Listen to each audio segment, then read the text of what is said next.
Hello. Well, following on from rolling a slab and then marking and cutting out,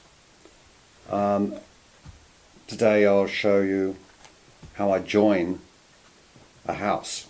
It doesn't matter, all houses, pretty much the same system. This happens to be a Goriska hisha.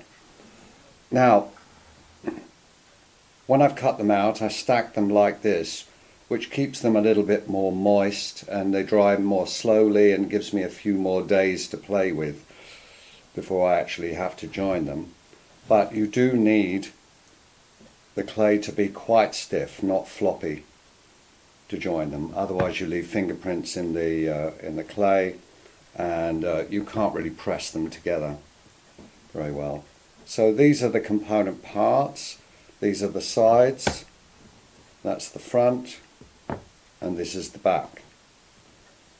But the first thing I do is to score them, and what I use is, because the surface of the clay as it's drying out, it dries on the surface first and forms a kind of skin, and it's very difficult to join wet clay to drier clay, so basically you need to kind of equalize stuff. And so I find that if I turn them over and then I score on the sides that are going to be joined, I do all the scoring first to save a bit of time. And this, I use a bit of cut-off comb, which is perfect for the job. You can buy a metal tool in ceramic suppliers, but the plastic comb seems to be fine. Right, so that's one side.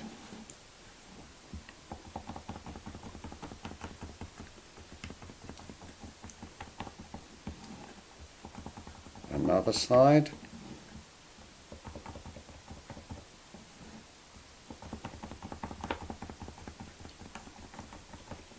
And you'll see why later, but I mark the bottom inside like this. I score, because that's where the floor of the house is going to go.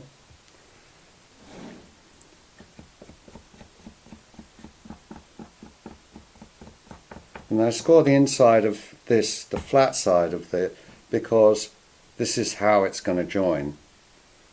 So I need that side scored and this side scored on the front and back. There's the bit for the floor.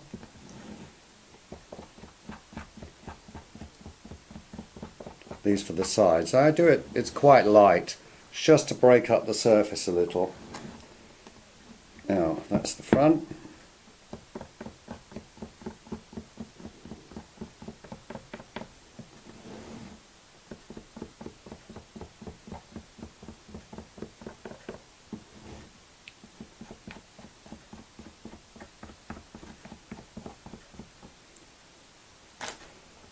Right, now I start working from the front backwards.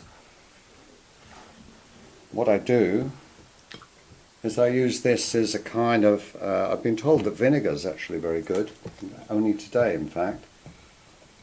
But in books, when you're joining bits of slab like this, they say water's enough. But I use a very thin slip, which I kind of call my glue, my lapillo.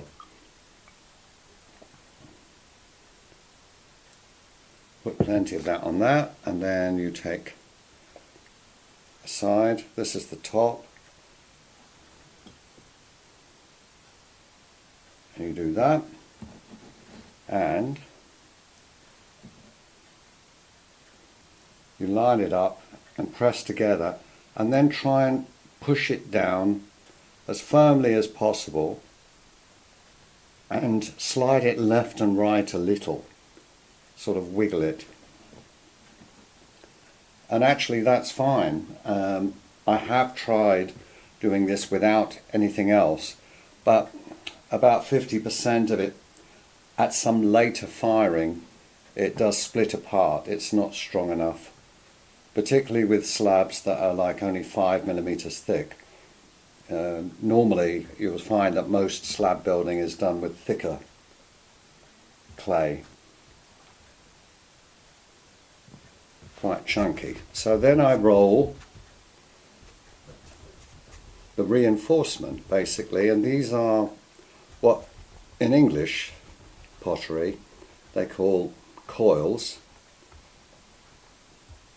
but here they call them snakes, which is actually a better word, but I roll them very thin, so really they're kind of worms. And the Slovene word for that is čoru. And I just place that in the gap there, just a section of that,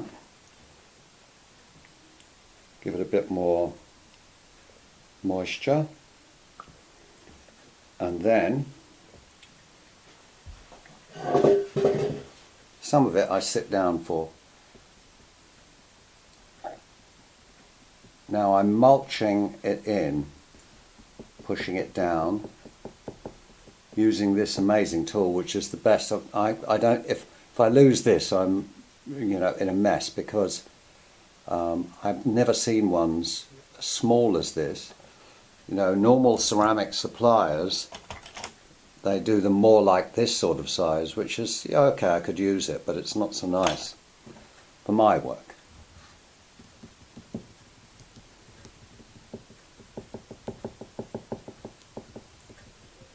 Anyway, I go up and down 2 or 3 times doing that, and then I smooth it down. This is with the rounded end of this tool, and it basically just makes a reinforcement for the join. And I clean it off with this, also another favourite tool. It's with a rounded end and a flat end. I use the rounded end here so as to leave something in the join, clean it off. Obviously it's on the inside of the house, so nobody's ever going to see it, so it doesn't have to be. I'm not doing it because it's tidy, but it tends to make the joint a bit stronger. And then the last thing is I take the other end of this tool, which is a sort of pointy flat bit, and I push in on the outside, smooth down the outside, and that holds it. Now, I would skirt through quickly on this, but it's actually every joint is slightly different, so I couldn't just leave it there. So this is the upper bit, and then I push in there. Now I'm wiggling it left and right and pushing down, so it goes in very firmly, but also making sure it's lined up. And then I put a bit of čoru in there.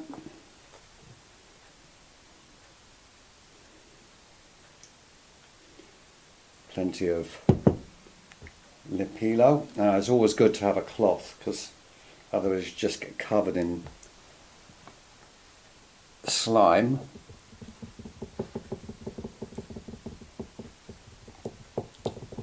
And I go up and down 2 or 3 times again with this, and then smooth it off.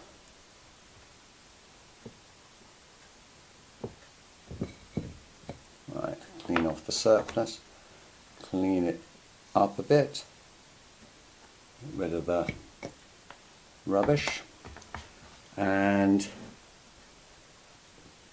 smooth down the outside. Right. So now that's the front and 2 sides done. And what I need to do is the back. I'm going to pause it for a second.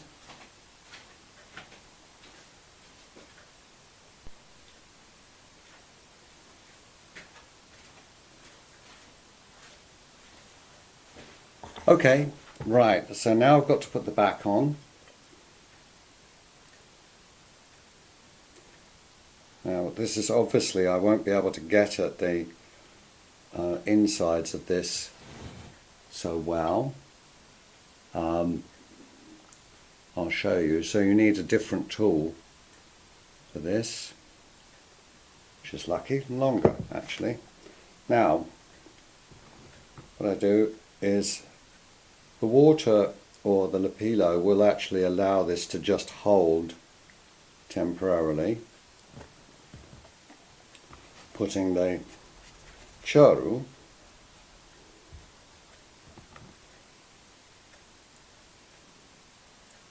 in place first, because it would be very difficult with the back on, and then we just take the back and line it up and press it in fairly gently, just to make sure it's in the right position. And I use these fingers inside just to make sure that the churu is kind of still there and seated correctly. Then I line up this, and again these fingers in, pressing the churu in a little. Right, so it's in position now. Dry my hands. Now I turn it over, and then again I check or with these fingers I'm just pressing it in so it's lined up correctly. Right, now the next thing, I move the light so I can see what I'm doing. Put a bit of water in there like I would with the others, bit of Lepilo, but then I use this longer tool. So that's just one I happen to have and made earlier. No, it's just very useful. So now if I stick this finger at the end, I can feel when it gets to the end, and I'm mulching it down inside again, changing the angle of this a little because it's not just perfect sphere, so it presses it down a little bit differently as I move it, and then just smooth it down, and then do the other side. And I'm holding it in case this tool presses the side out, just to keep it flush.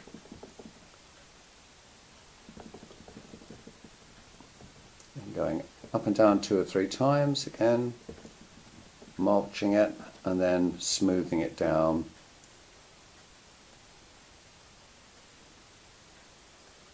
And with this finger I can feel it at the top, so I know I'm doing the whole thing. Now, clean that off for the next time.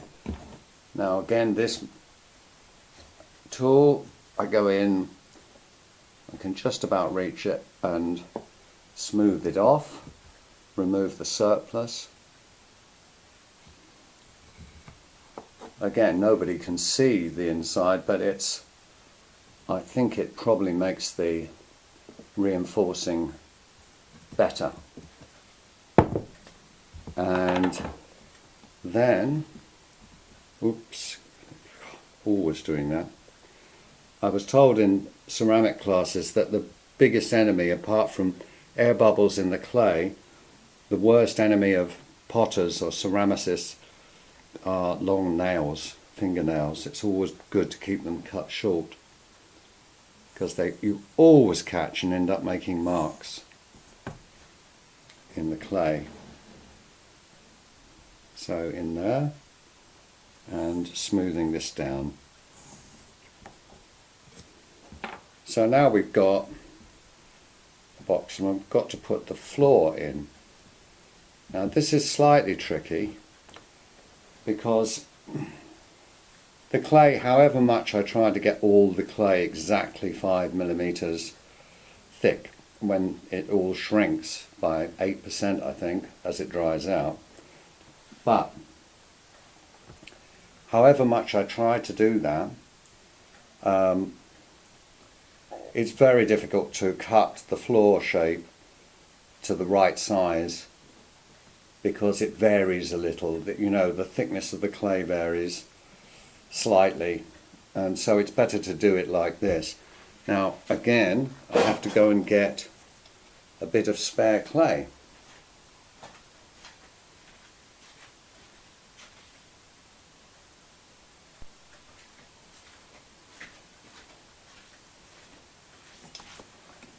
Now, here's a bit of the slab that I didn't mark out. You always have to leave a bit spare. And what I need is, obviously I need to keep it square. So I'm going to get myself a right angle first of all, most important.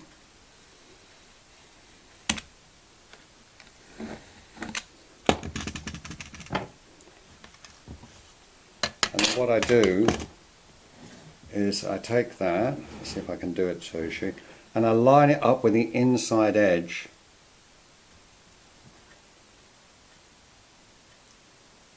Right, and then get this again, try and keep it square, as they say, or rectangular anyway, and line it up with the inside edge there.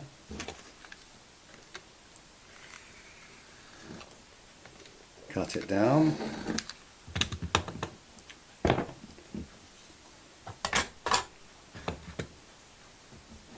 And then I have to turn it up that way. Okay.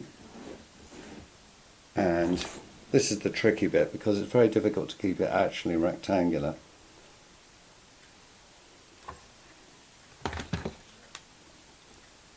So it's lined up with that inside edge there, and then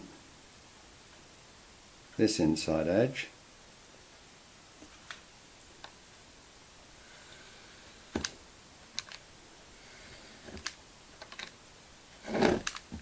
Right, those dimensions will probably be useful for the next house anyway. It'll be close. Now, in actually fitting the floor, first of all I scored the bottoms of the insides of this, so now I just make the inside of the house moist and score this.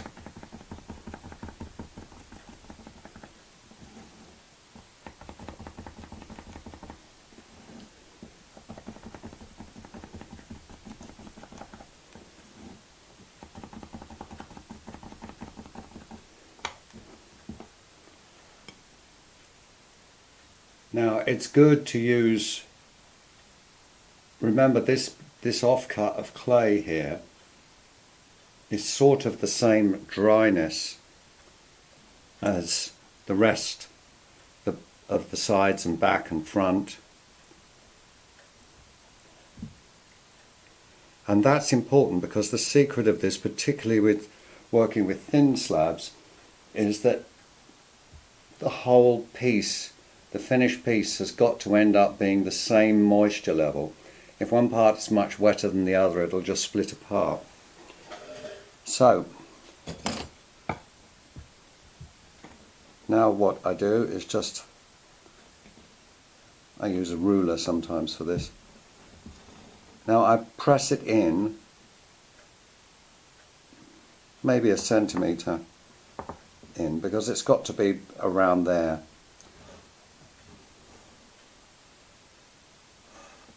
This is really, apart from it makes the house structurally stronger,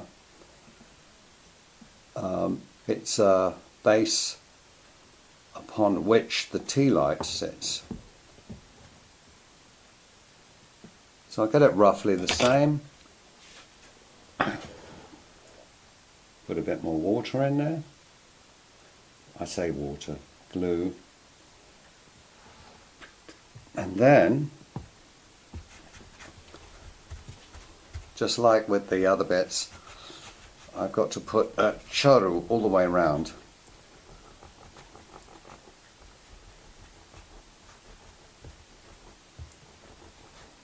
I mean, this takes a while, but it's a very important part of it.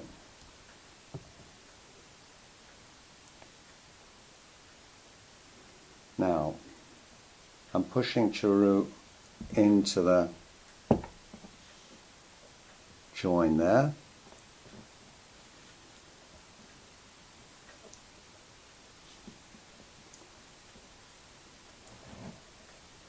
I say churro because, you know, worm doesn't sound very nice.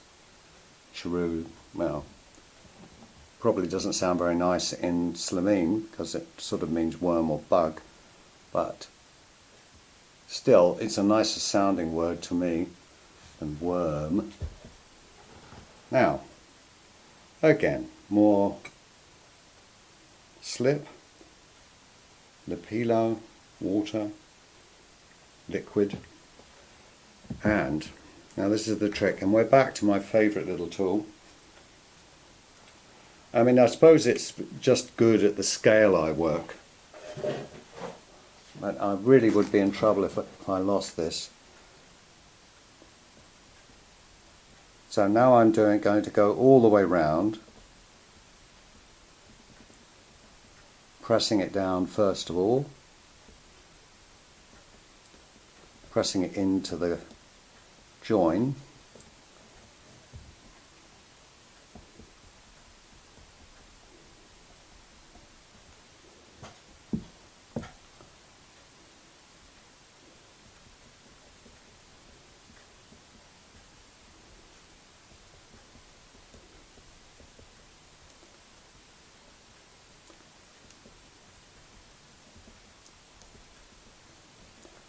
mulching it down.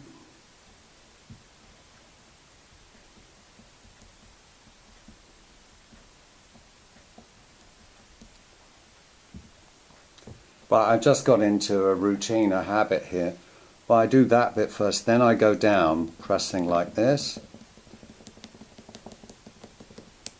I don't know if you can see, it's difficult to work like this. And then smooth it down.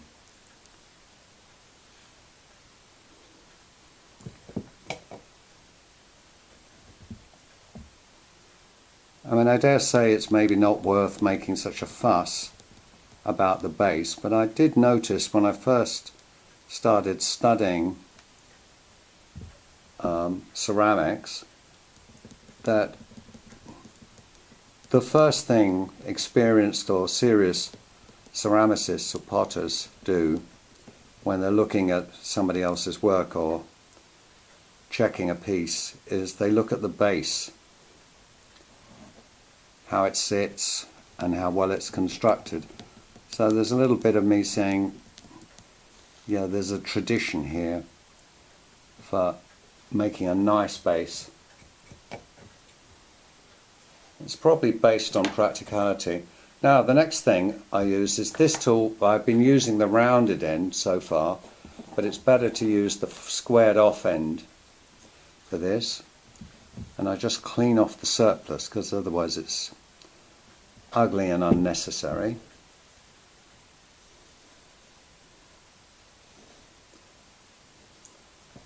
I mean, in a later video I'll show you, there is another stage where you can tidy up stuff, so you only have to do it so far using what the Slovenes call Scotch Brite, and I'm not sure what we would say, it's that green nylon scouring pad thing.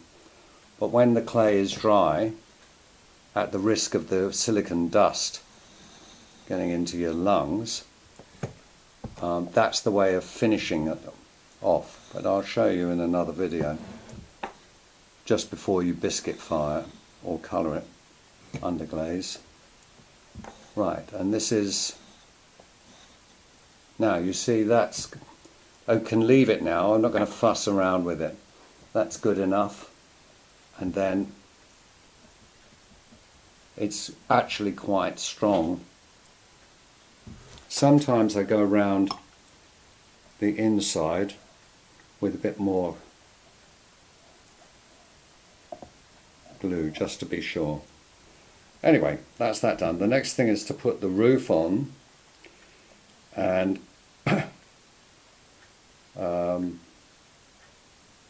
I'll pause actually for a second while I prepare stuff.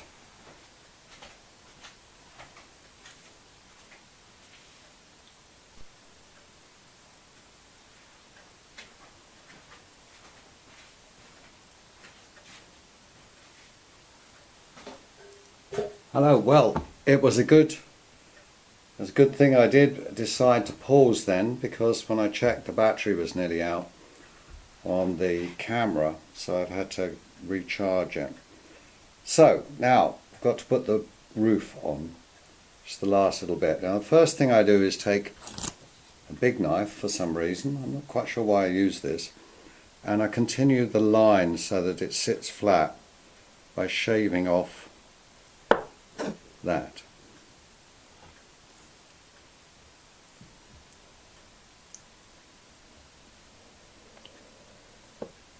That means that the panels will sit fairly flat on there. Now, the other thing I do is, first of all, I put water on it. I don't need to score this bit because cutting it has removed this sort of drier skin. And what I do, because I had little problems occasionally with the roof coming off, and I didn't bother to put this little worm in there. Now I didn't have many problems, but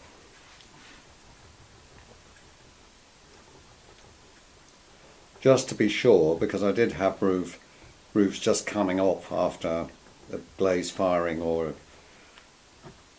later, is that I now put this on. So I put a bit of churu in there,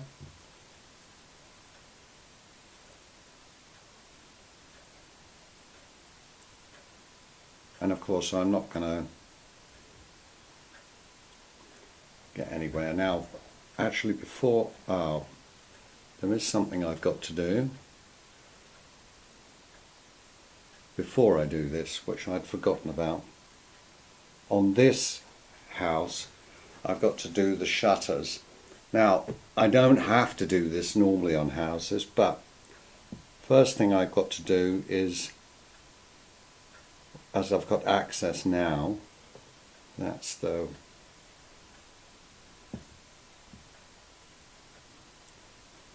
is I've already cut them, so these shutter panels come out, because what I like to do, it seems better, is make them, I would like the light to shine through on them, but the main thing is that I want them to sit a little bit proud of the surface, like shutters normally do. So what I'm going to do, I put them in order so that I know, and what I do, I won't waste a lot of time with this, I'll just do one. I push them out,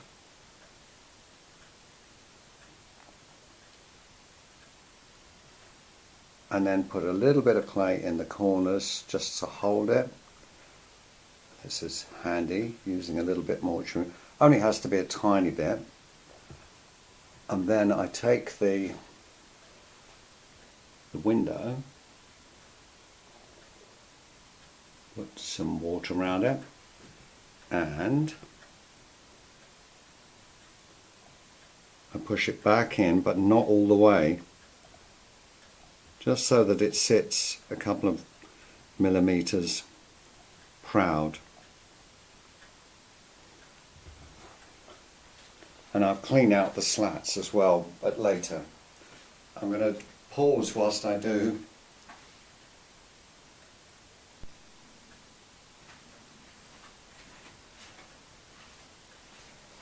Anyway, I paused whilst I did the remaining windows, so they're now sitting a little bit proud. We'll come back to those, but I want to do the roof. So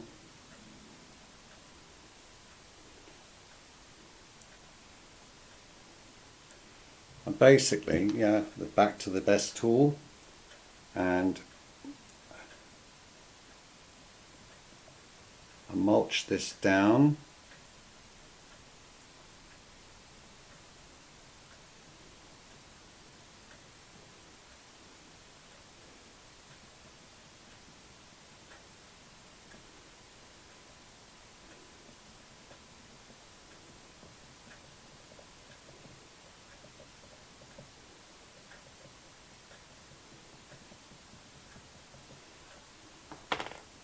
Now,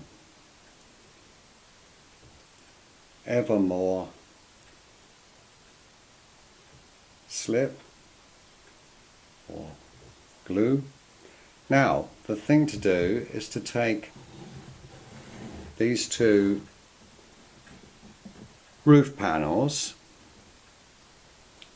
decide which is where the middle is going to be, where the edge, and it's not much, but that's definitely, so let's do that. Doesn't matter which is which. The whole point of these, by the way, which I did with this tool when I was pressing it, is that it replicates the Roman roof tiles characteristic of the Mediterranean architecture. Only works on quite a shallow angle where people don't normally have snow. When I lived in a different part of Slovenia, where they do have a lot of snow, the roof angle had to be around 30 degrees because of the weight of snow on the roof. And but here there's hardly any snow, so it's not really a worry. Now, so I just wet these bits, and first of all I put, that's in the middle, and I put it roughly in place so that the overhang is equal, but I'm going to align that in a second.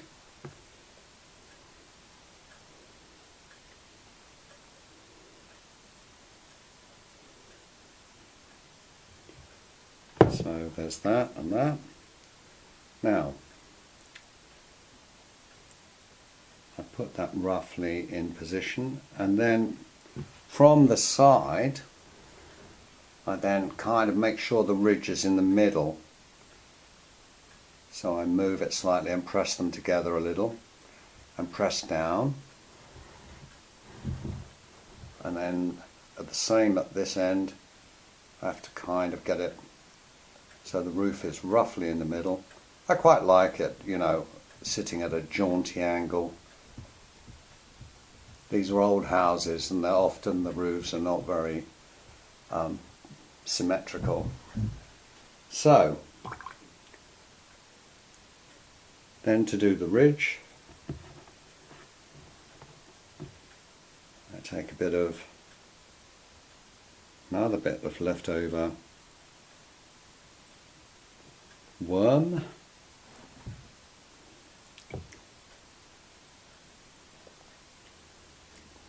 do that, and then the rounded end also has a kind of curved bit there, which is great for this. So I'll get it wet and I'm pushing it down into the ridge crack, not very hard, and then turning it over and cleaning it off. It's a good idea to go in both directions.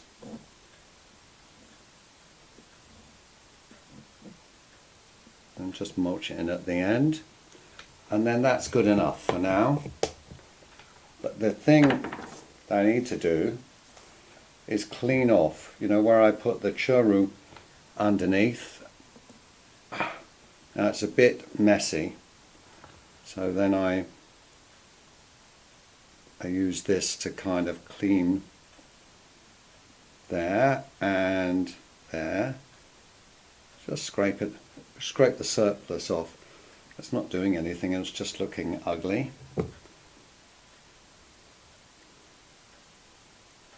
And also you can see sometimes when you do this whether you press down enough.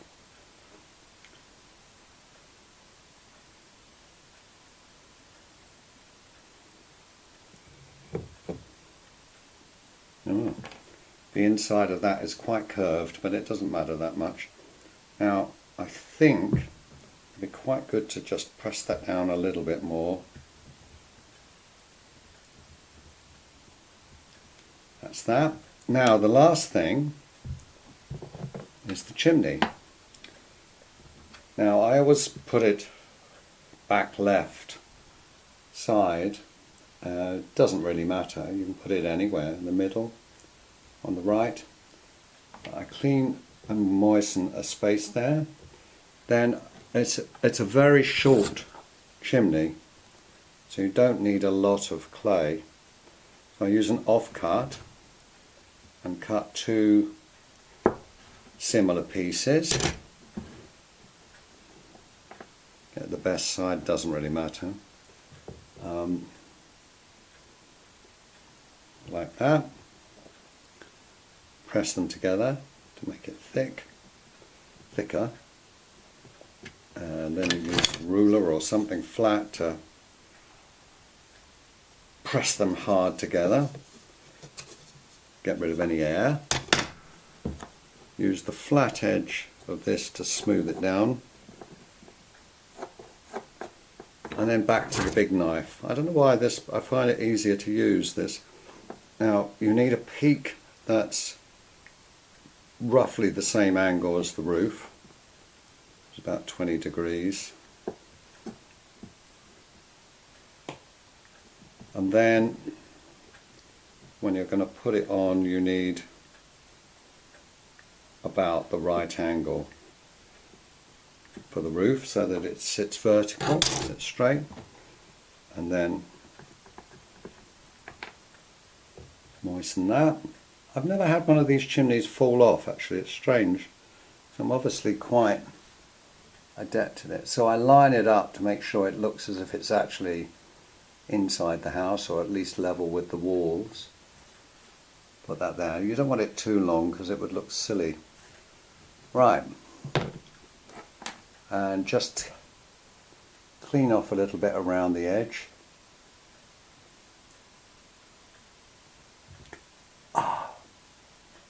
That's it.